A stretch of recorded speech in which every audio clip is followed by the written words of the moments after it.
The Lightning Strike Warden has been doing great in 3.25. It's actually even better than I expected, but I've been getting a lot of the same questions, so in today's video, I'm going to be addressing those. First thing, Venom Gyre. In the PoE, I put a claw and a sword, but you cannot use Venom Gyre with a sword, so what do you use instead? A dagger.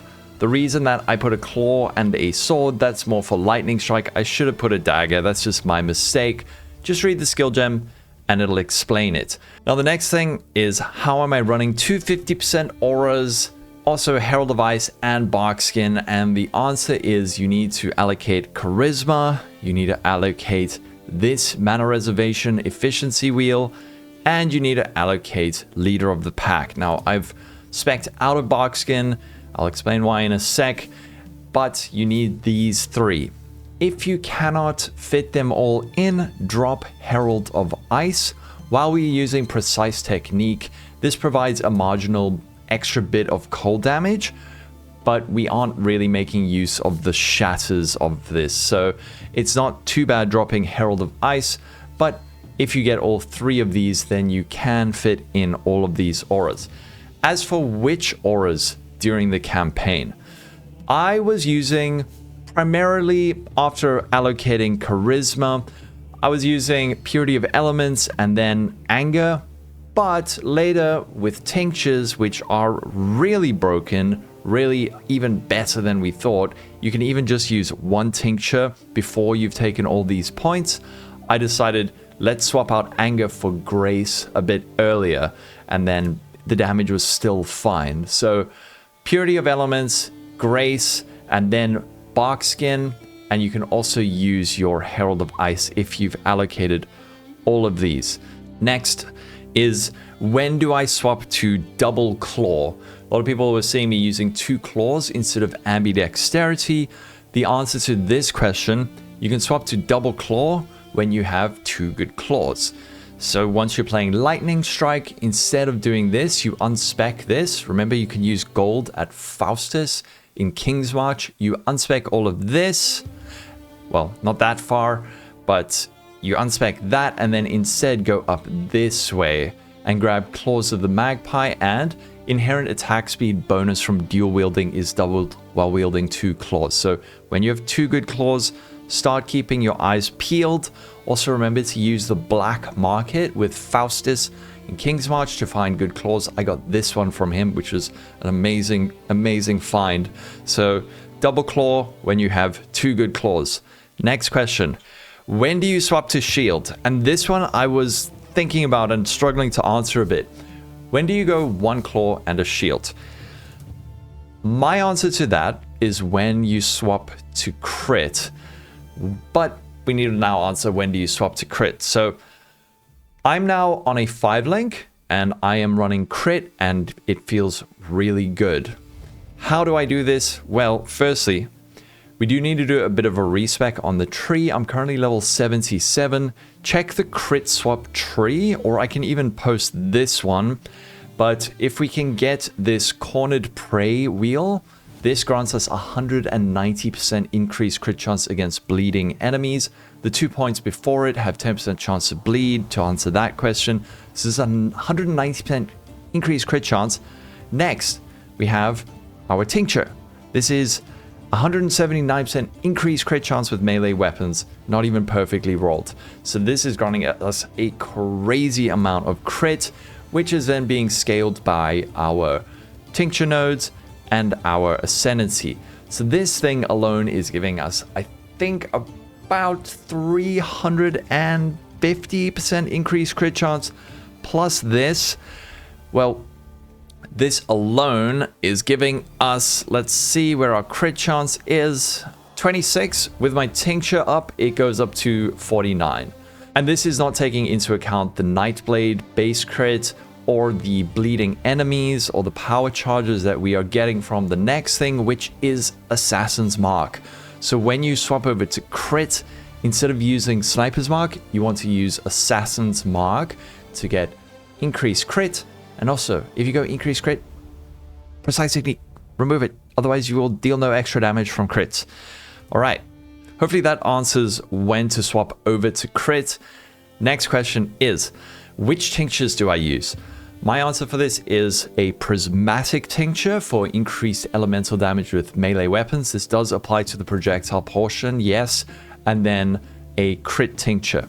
Later on, if we can get crit capped without this, I would probably go with a rage tincture, which is an implicit. I thought it might be a suffix, but it's actually an implicit. So for now, prismatic and rose thorn.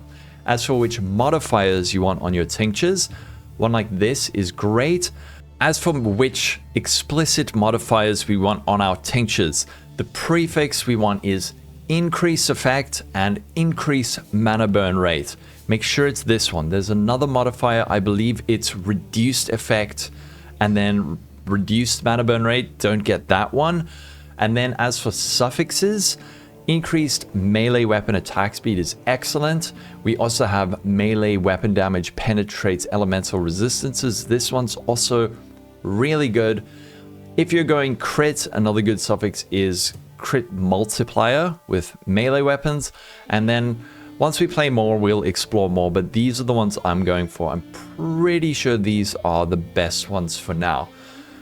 All right, survivability, Granite Flask, Jade Flask, and then Purity of Elements and Grace. You're getting so much damage out of these tinctures that you don't need to run Anger. So use your auras for more defensive stuff. And if you're still using Bark Skin, keep using that. But these are our damage on the build. So stay alive like that. Make sure you have an instant recovery life flask. I don't, because I ran out of ults. Bleeding immunity, corrupted blood immunity on your flasks.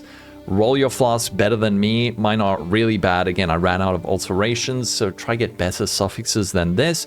But Granite Flask, Jade Flask, and these auras should keep you alive.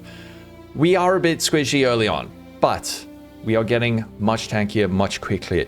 I've doubled my life pool just by paying attention to my gear. I was running gloves from like Act 3 that had no life. These life rolls are crazy on armor now. So try get better gear. Again, black market, do your shipping with the league mechanic to get some upgrades. And then as you level up, we will allocate more points. But we are a bit squishy early on. We tank up later. As for Enduring Cry, I put it in the PoB kind of last second to have some kind of endurance charge generation. I would just say drop it. It just doesn't feel good. It really just doesn't work. So if you're using Enduring Cry and thinking it kind of feels a bit sucky, just take it out. We'll get endurance charges later.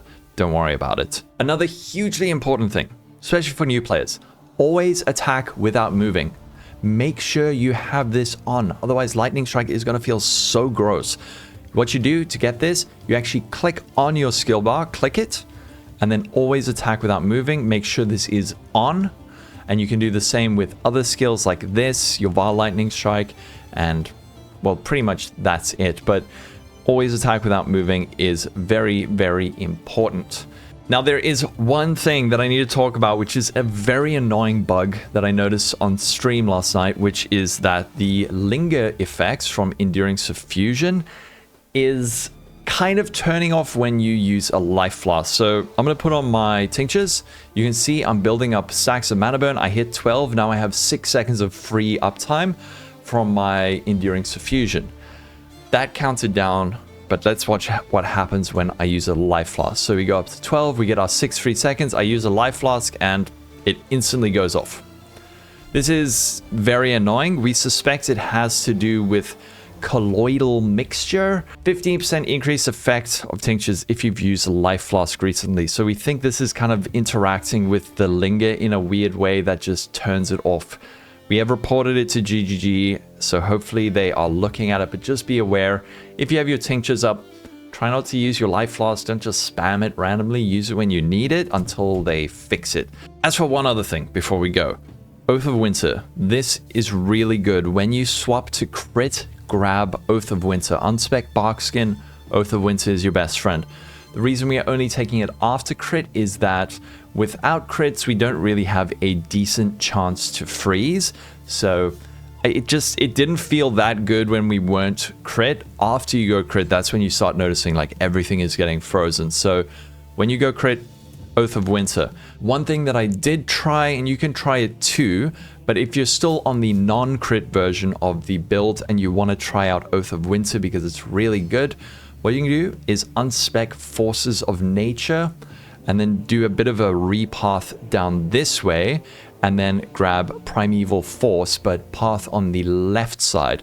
So this grants us 10% chance to freeze, shock, and ignite on the left side. So this and this is 20% chance to freeze, and then this gives us another 10%, so that's a 30% chance to freeze, and that's with just hits that deal cold damage, not crits. So make sure you have that. I'm sure there are a lot of other questions. Leave it in the comments. If you have any issues with the build, join the Discord, join the streams, ask, please ask. I've seen some really just lame comments of people being like, this build sucks, blah, blah, blah. Don't waste your time. Rather spend that energy coming to Discord, coming to the stream, asking for help, because that's a win-win. I don't have to read your dumb comment. Your build gets fixed because no, this build doesn't suck. This build's excellent. You just screwed it up. And then thirdly, the community is less sucky. So do that instead next time, all right? I'm gonna go. Catch you later. Have a wonderful day. Stay safe. Bye-bye.